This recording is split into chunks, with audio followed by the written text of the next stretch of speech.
Record.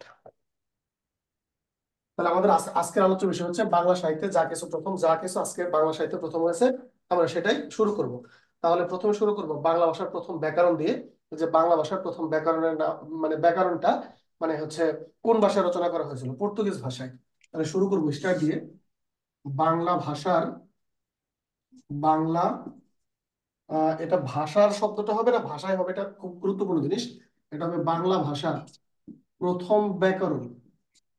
Bangla ভাষার প্রথম ব্যাকরণ রচিত হয়, বাংলা ভাষার প্রথম ব্যাকরণ রচিত হয় পর্তুগিজ ভাষায়। পর্তুগিজ ভাষায় বাংলা ভাষার প্রথম ব্যাকরণ রচিত হয় পর্তুগিজ ভাষায়। তোমরা জানো যে বাংলা ভাষার প্রথম ব্যাকরণ রচনা করেন ম্যানুয়েল দা আসুম্পসাও। তিনি একজন পর্তুগিজের নাগরিক এবং তিনি যেটা রচনা করেছিলেন তার নাম ছিল দা ব্যাকরণ ভোকাবুলারি ইদিউমা পর্তুগিজ।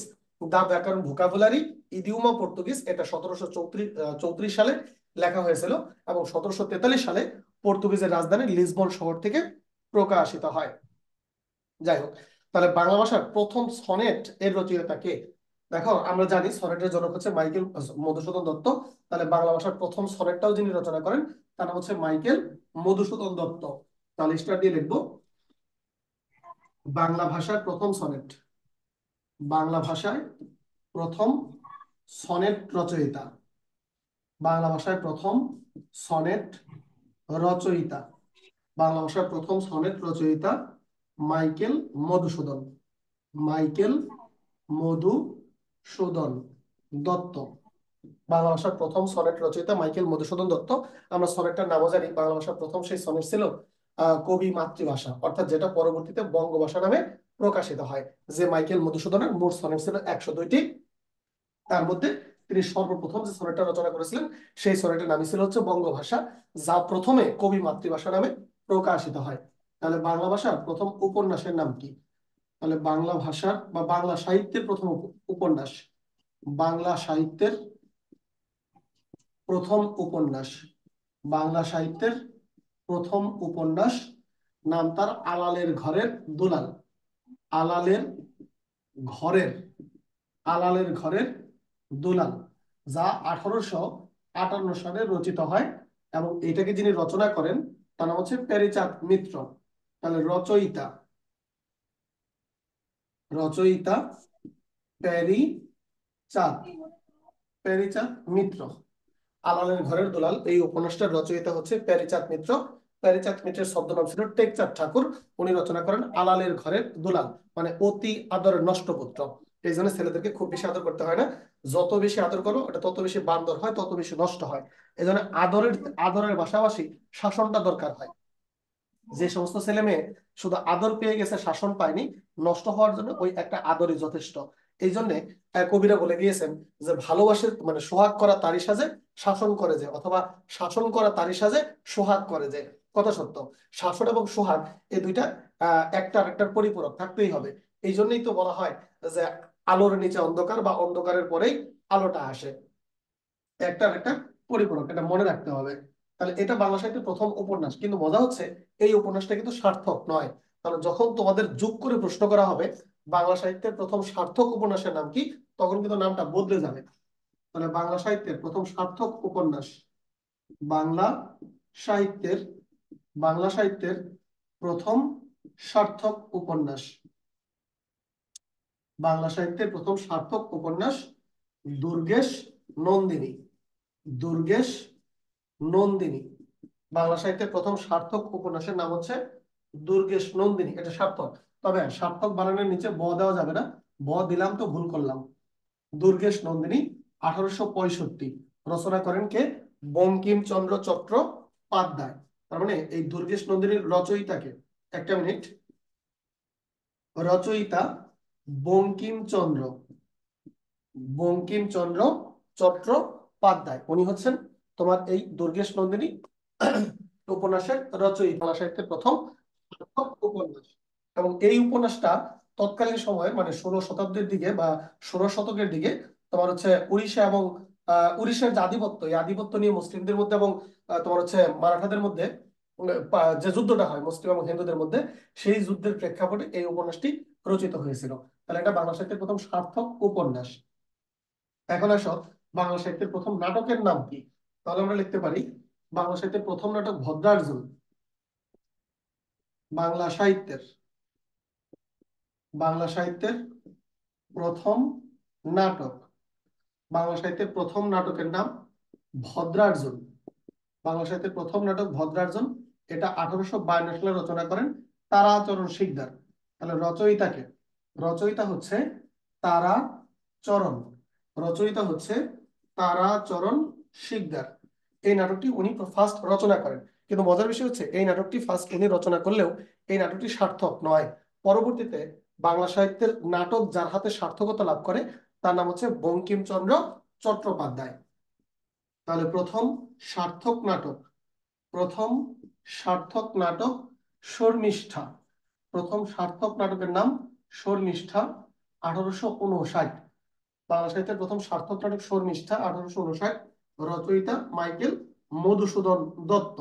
রচয়িতা, তাহলে কে রচনা করলেন? মাইকেল মধু, মাইকেল মধুসূদন দত্ত। মাইকেল মধুসূদন দত্ত 1859 সালে এই নাটকটি ফার্স্ট সার্থক করেন। কেন? এই নাটক সার্থকতার পিছনে একটা লম্বা প্রেক্ষাপট আছে। মাইকেল মধুসূদন দত্ত 1858 সালে আমার কলকাতার বেলগাছিয়া নামক জায়গায় একটি নাটক দেখতে গিয়েছিলেন। সেই নাটক দেখে দেখে তিনি বুঝলেন যে এই নাটকটা তেমন কোনো ভালো নাটক নয়। তখন মাইকেল মধুসূদন দত্ত বললেন, এর থেকে ভালো নাটক আমি মাইকেল মধুসূদন লিখতে পারি। এবং যা যে মানে যে প্রেক্ষাপটে বলে সেই প্রেক্ষাপটে তিনি কাজ শুরু করে দিলেন এবং নাটক সার্থক করে ফেললেন। কারণ মাইকেল মূলত ইংরেজি সাহিত্যে পড়াশোনা করে, ইংরেজি সাহিত্য বেশ ভালো জানা ছিল তার, যার কারণে তিনি নাটককে সার্থক করতে পারলেন। প্রশ্ন হচ্ছে, একটি নাটক যদি সার্থক হতে হয় তাহলে তার কয়টি অঙ্ক থাকা লাগে? মনে রাখবা, একটা সার্থক নাটকের কমপক্ষে 4টা অঙ্ক লাগে। মানে এক একটি অঙ্কে তোমার 3টি করে দৃশ্য থাকে। তাহলে 4 অঙ্কে মোট 12 দৃশ্য, 12 দৃশ্য মিলে মূলত একটা নাটককে সার্থক করতে হয়। ওকে, তার আমাদের বাংলা সাহিত্যের প্রথম মুসলিম নাট্যকারের নাম কি? বাংলা সাহিত্যের প্রথম মুসলিম নাট্যকারের নাম হচ্ছে মীর মশাররফ হোসেন। তাহলে বাংলা সাহিত্যের প্রথম মুসলিম নাট্যকার, বাংলা সাহিত্যের প্রথম মুসলিম নাট্যকার, মুসলিম নাট্যকার নাম তার মীর মশাররফ, মীর মশাররফ হোসেন। বাংলা সাহিত্যের প্রথম মুসলিম নাট্যকারের নাম হচ্ছে মীর মশাররফ হোসেন। এবং তিনি শুধু প্রথম মুসলিম নাট্যকারই নন, তিনি প্রথম মুসলিম উপন্যাসিকও বটে। কারণ ওনার আগে মুসলিমদের মধ্যে আর কেউ উপন্যাস রচনা করেনি। কারণ আধুনিক কালের দিকে উপন্যাস শুরুই হয় প্যারীচাঁদ মিত্রের হাতে। প্যারীচাঁদ মিত্রের পরে হচ্ছে আমাদের কালীপ্রসন্ন সিংহ, তারপর হচ্ছে বঙ্কিমচন্দ্র চট্টোপাধ্যায়, এবং বঙ্কিমের পরে উপন্যাসিকদের মধ্যে প্রথম যিনি জন্মগ্রহণ করেন তিনি হচ্ছেন মীর মশাররফ হোসেন 1847 সালে। তাই তার আগে আর কোনো মুসলিম নাট্যকার বা উপন্যাসিক কোনোটাই পাওয়া যায়নি। তাহলে বাংলা সাহিত্যের প্রথম নিদর্শনের নাম কি? চর্যাপদ। বাংলা সাহিত্যের প্রথম নিদর্শন, বাংলা সাহিত্যের প্রথম নিদর্শন এর নাম হচ্ছে চর্যাপদ। তাহলে চর্যাপদ হচ্ছে বাংলা সাহিত্যের প্রথম নিদর্শন।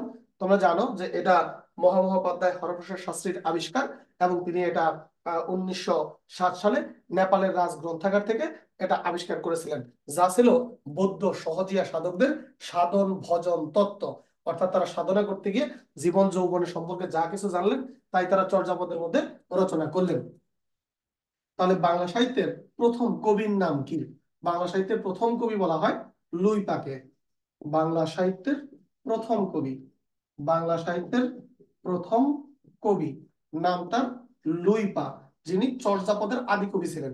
তবে বর্তমানে বাজারে অনেক বইতে, বিশেষ করে বিভিন্ন ধরনের গাইড বইগুলোতে তারা লুইপার নাম না বলে সবরপার নাম বলতেছে। কোনো একটা বইতে হয়তো বা সবরপা কেউ একজন লিখেছে, এরপর থেকে বাজারের প্রত্যেকটা বইতে শুধু সবরপা সবরপা সবরপা এই নামগুলোই লেখা হচ্ছে।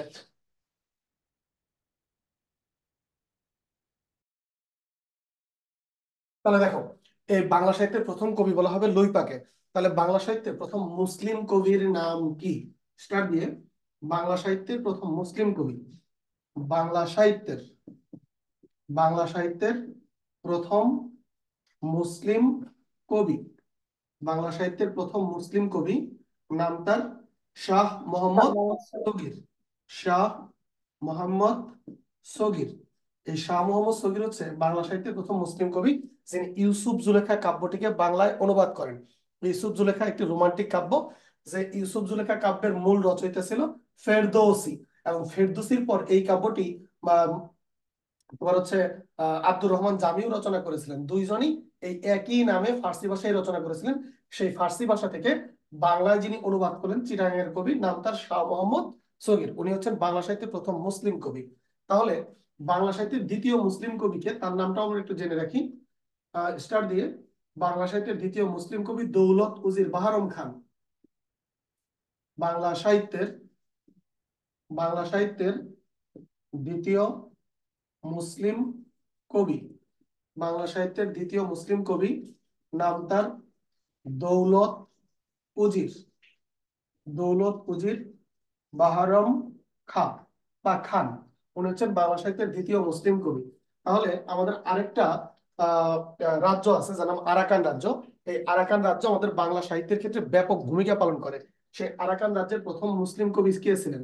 তাহলে স্টার দিয়ে আরাকান রাজ্যের আরাকান রাজ্যের প্রথম মুসলিম কবি, আরাকান রাজ্যের প্রথম মুসলিম কবি ছিল দৌলত কাজী। আরাকান রাজ্যের প্রথম মুসলিম কবি দৌলত কাজী। তাহলে আরাকান রাজ্যের দ্বিতীয় মুসলিম কবি কে? এই আরাকান রাজ্যের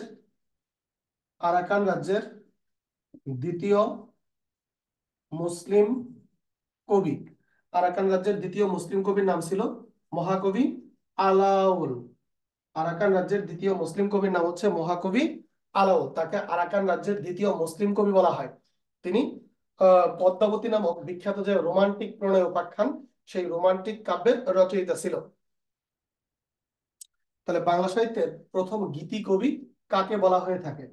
তাহলে আমরা আবার লিখব বাংলা সাহিত্যের প্রথম গীতি কবি স্টার দিয়ে বাংলা সাহিত্যের প্রথম গীতি কবি, নাম তার বিহারীলাল চক্রবর্তী। বিহারী লাল চক্রবর্তী। এই বিহারীলাল চক্রবর্তী জন্মগ্রহণ করেছিলেন 1835 সালে এবং মৃত্যুবরণ করেন 1894 সালে। এই বিহারীলাল চক্রবর্তীকে বিশ্বকবি রবীন্দ্রনাথ ঠাকুর একটি উপাধি দিয়েছিলেন, নাম তার ভোরের পাখি। যিনি বঙ্গসুন্দরী কাব্যে বলেছিলেন, সর্বদা হো করে মন, বিশ্ব যেন মরুর মতন, চারিদিকে জ্বালাপালা, কি জ্বলন্ত জ্বালা। তো সেই কবির নামই হচ্ছে বিহারীলাল চক্রবর্তী, যাকে বিশুদ্ধ গীতি কবি বলা হয়ে থাকে। তাহলে একুশের প্রথম নাটক কে রচনা করেন? মনে রাখবেন, একুশের প্রথম নাটক রচনা করেন মুনির চৌধুরী। তাহলে একুশের প্রথম নাটক একুশের প্রথম নাটক রচনা করেন একুশের প্রথম নাটক রচনা করেন মুনির চৌধুরী। একুশের প্রথম নাটক রচনা করেন মুনির চৌধুরী, যিনি শহীদ বুদ্ধিজীবী। কবর নামক একটি বিখ্যাত নাটক যিনি কারাগারে বসেই রচনা করেন, এবং কারাগারে সেটা প্রথম কি বলা হয়, এটা হচ্ছে ওই মঞ্চস্থিত হয় আর কি। ওকে, তাহলে প্রথম বাংলা অক্ষর খোদাইকারীর নাম কে? নাম হচ্ছে পঞ্চানন কর্মকার। লিস্টার দিয়ে প্রথম প্রথম বাংলা অক্ষর খোদাইকারী অক্ষর খোদাইকারী নাম কি তার? পঞ্চানন কর্মকার। পঞ্চানন কর্মকার তিনি প্রথম বাংলার অক্ষর খোদাইকারী। বাংলা অক্ষরকে খোদাই করে করে তিনি দেখিয়েছিলেন এটার নাম হচ্ছে এইটা, এটার নাম এইটা, এটার নাম এইটা। ওকে, তাহলে আমরা এখানে আরো কিছু বাংলা সাহিত্যের প্রথম এগুলো পড়তে পারি। যে তাহলে বাংলা সাহিত্যের প্রথম ছোট গল্পের জনককে? নাম হচ্ছে বিশ্বকবি রবীন্দ্রনাথ ঠাকুর। ছোট গল্পের জনক ছোট গল্পের জনক নাম হচ্ছে বিশ্বকবি রবীন্দ্রনাথ ঠাকুর। উনি হচ্ছেন ছোট গল্পের জনক। ভিখারিণী নামক একটি বিখ্যাত ছোট গল্প দিয়ে তিনি তার ছোট গল্প শুরু করেন, যদিও সেটা সার্থক ছিল না।